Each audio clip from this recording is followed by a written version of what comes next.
தமிழ்நாட்டில் பாலியல் அத்துமீறல்களின் நிலை என்ன?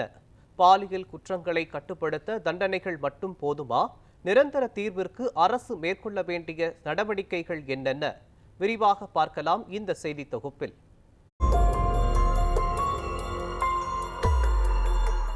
பாலியல் வன்கொடுமை இது வெறும் வார்த்தை அல்ல. வலிகள் நிறைந்து, வன்மங்கள் ஊடுருவி, சமூகத்தின் நிலையை பிரதிபலிக்கும் மர்ம கண்ணாடி என்றே கூறலாம். எத்தனை நூற்றாண்டுகள் கடந்து இதற்கு நிரந்தர தீர்வு கிட்டும் என்பது அனைவரின் நோக்கமாக இருக்கிறது. அரசு ஊழியர்கள், பள்ளி மற்றும் கல்லூரி மாணவிகள், சிறுமிகள், சிறுவர்கள் என அனைத்து தரப்பினரும் பாலியல் வன்கொடுமைக்கு ஆளாகி உள்ளனர்.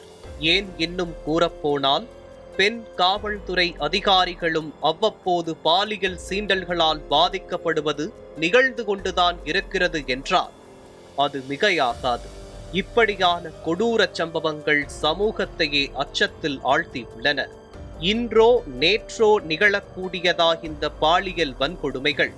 இல்லை, பல நூற்றாண்டுகளாக தொடர்கதையாக உள்ள அவலம்தான் இது.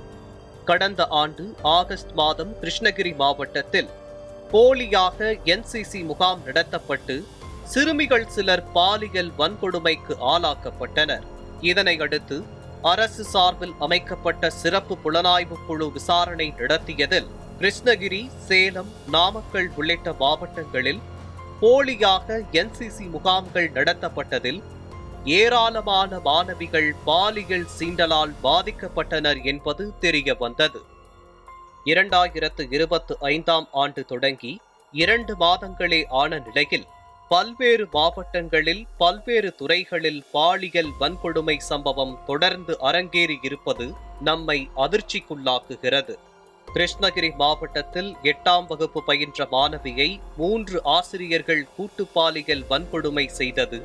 ஒசூரில் 14 வயது சிறுமிக்கு 3 சிறுவர்கள் பாலியல் தொல்லை கொடுத்தது. கோவை மாவட்டத்தில் 15 வயது சிறுமியை பாலியல் வன்கொடுமை செய்த ஆட்டோ ஓட்டுநர். திருச்சியில் தனியார் பள்ளியில் 4ஆம் வகுப்பு மாணவிக்கு பள்ளி தாளாளரின் கணவர் பாலியல் தொல்லை கொடுத்த சம்பவம். ஈரோட்டில் 12ஆம் வகுப்பு மாணவனுக்கு ஆபாச குறுஞ்செய்தி அனுப்பிய ஆசிரியர் மற்றும் வேலூரில் ரயிலில் பயணம் செய்த கர்ப்பிணி பெண்ணிற்கு பாலியல் தொல்லை கொடுத்த நபர் அந்த கர்ப்பிணியை ரயிலிலிருந்து தள்ளிவிட்ட சம்பவம் என இன்னும் நீள்கிறது பாலியல் குற்றங்கள். பாலியல் வன்கொடுமை சம்பவத்தில் குற்றவாளிகள் கைது செய்யப்பட்டாலும் குற்றச் சம்பவங்கள் குறைவதென்பது கேள்விக்குறியான ஒன்று. அதே சமயம் வன்கொடுமைக்கு ஆளானவர்கள் மறைமுகமாக இந்த சமூகத்தால் தாக்குதலுக்கு ஆளாகித்தான் வருகின்றனர். இவ்வாறு பாதிக்கப்பட்டவர்களின் மனநிலை குறித்து விவரிக்கிறார் மனநல மருத்துவர் கோபி. 18 வயசுக்கு கீழே இருக்கிறவங்க எல்லாருக்குமே சிறுமி அப்படின்னு தான் ஒரு டெஃபினேஷன் சொல்லுது.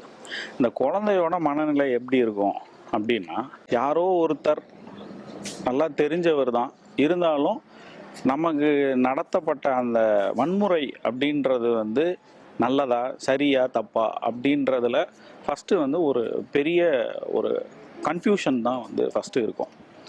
அடுத்தது ஒரு நம்பகத்தன்மை, school, parents, relations, friends, teachers, இந்த மாதிரியான நபர்கள் மேலே அந்த பொண்ணுக்கு இருக்கக்கூடிய நம்பகத்தன்மையானது அடுத்ததாக பெரிய கேள்விக்குள்ளாக்கப்படும். குற்றத்துக்கு ஆளான நபராக ஒரு குற்ற உணர்ச்சியும் இந்த பொண்ணுக்கு வரும். ஒரு மருத்துவ கவனிப்போ ஒரு போதிய ஆதரவோ அன்பையோ நாம் செலுத்த தவறும் பொழுது அந்த குற்ற உணர்ச்சியும் பாலியல் சீண்டல்களும் டிப்ரெஷனாக மாறி கடைசியில் ஒரு தற்கொலை எண்ணம், தற்கொலை முயற்சி, இந்த மாதிரியான விஷயங்களில் போய் முடியும். பொதுமக்கள் இந்த மாதிரி துன்புறுத்தலுக்கு ஆளான குழந்தைகளை எப்படி பார்க்கணும்? இந்த பாதிப்புக்குள்ளான குழந்தை யாராக இருந்தாலும் அன்பும் ஆதரவும் காட்ட வேண்டுமே ஒழிய அதை இகழ்ந்தோ அதை விமர்சிப்பதாலோ தோன்றுகின்ற கட்டுக்கதைகளை சொல்றதன் மூலமாகவோ திட்டுறதன் மூலமாகவோ அந்த குழந்தையையும் எதிர்காலத்தில் நடக்கக்கூடிய குற்றங்களையும் மேலும் உருவாக்குவதற்கு வாய்ப்பாக அமையும். ஊடகங்களுக்கான விதிகளை போக்சோ சட்டப்பிரிவு 23 தெளிவாக கூறுகிறது. அதில் குழந்தையின் பெயர், முகவரி, புகைப்படம், குடும்ப விவரங்கள் என குழந்தையின் அடையாளத்தை வெளிப்படுத்தும் வகையில் எந்த விவரத்தையும் ஊடகத்தில் வெளியிடக்கூடாது என குறிப்பிடப்பட்டுள்ளது. பள்ளி மாணவர்களுக்கும் கல்லூரி மாணவர்களுக்கும் போதுமான விழிப்புணர்வு இப்போ வரைக்குமே கிடையாது.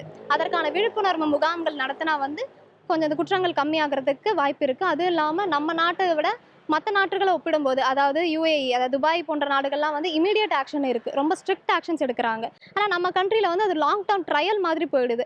மோர் தேன் இயர், மேக்ஸிமம் டு மினிமம் ஒரு இயர் மாதிரி போயிடுது அப்படின்றனால அந்த குற்றத்தோட தண்டனை அவங்களுக்கு அதை பற்றின விழிப்புணர்வே கிடையாது.